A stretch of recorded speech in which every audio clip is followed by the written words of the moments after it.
مہینے پہلے آیا تھا، اور لیکن میں اصل میں جو اس سے پہلے عاطف خان کے گھر پہ جو ہم دوستوں نے مشورہ کیا تھا، میں ذہنی طور پر اس پوزیشن کو سنبھالنے کو تیار نہیں تھا. میں چونکہ ہلکے کی سیاست کرتا ہوں تو مجھے پہ یہ تھا کہ ایسا ہو سکتا ہے میں اس عہدے کے ساتھ وفا نہ کر سکوں، جو ایکسپیکٹیشن مجھ سے خان صاحب اور ورکر کی ایسا نہ ہو کہ میں اس پہ پورا نہ اتروں. تو میری اپنی خواہش نہیں تھی کہ میں صوبائی صدر بنوں. تو 1.5 مہینے پہلے مجھے خان صاحب کی طرف سے میسج آیا تھا کہ میں میرا یہ ارادہ ہے کہ میں اس کو الگ کروں گورنر صاحب، تاکہ وہ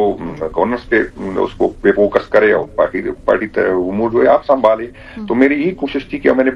کل بھی خان صاحب کو یہ میسج کیا کہ ایک تو ہو سکتا ہے یمین صاحب کے ساتھ ایک ایشو رہ چکا ہے، ایک ایسا بندہ ہو جس کے ساتھ اس کی زیادہ انڈرسٹینڈنگ ہوگی تو میرا خیال ہے اچھا ہوگا. میں تو پارٹی کو یہی تجویز تھی کہ شیخ وقاص صاحب کو، چونکہ پارٹی کے سیاسی کمیٹی نے اس کا نام فائنل کیا ہے، تو ہمیں کسی کمیٹی میں نہیں جانا چاہیے تھا. لیکن پارٹی کی عادت میری بات نہیں مانی، تو میں نے کہا کہ ہمیں کوئی نہ کمیٹی لینی ہے، اس وقت تک لینی ہے کیونکہ یہ ہمارا استحقاق ہے کہ ہم اس کو جس کو دینا پارٹی کا فیصلہ